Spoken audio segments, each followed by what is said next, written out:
اعوذ باللہ من الشیطان اللعین الرجیم بسم اللہ الرحمن الرحیم ان اللہ وملائکتہ یصلون علی النبی یا ایہا الذین آمنوا صلوا علیہ وسلموا تسلیما اللہم صل علی محمد وآل محمد۔ سید نعمت اللہ جزائری اپنی کتاب انوار نعمانیہ میں نقل کرتے ہیں، ایک سال قحط پڑا اور اس زمانہ میں ایک واعظ نے منبر پر جا کر لوگوں کو خطبہ دیا اور کہا جب کوئی صدقہ دینا چاہتا ہے تو 70 شیطان اس کے ہاتھوں سے چپک جاتے ہیں اور اسے صدقہ نہیں دینے دیتے۔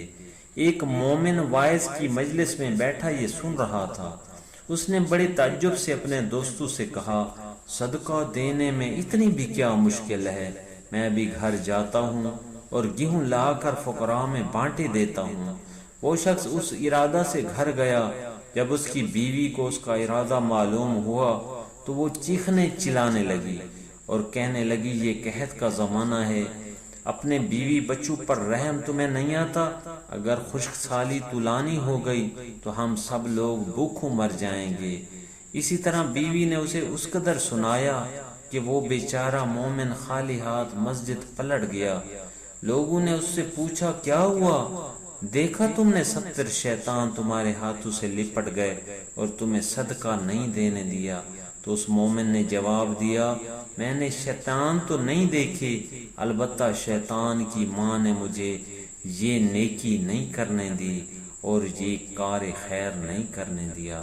اسی طرح مولائے کائنات امیر المومنین علی علیہ السلام فرماتے ہیں، ایک دن میں نے 1 دینار صدقہ دیا۔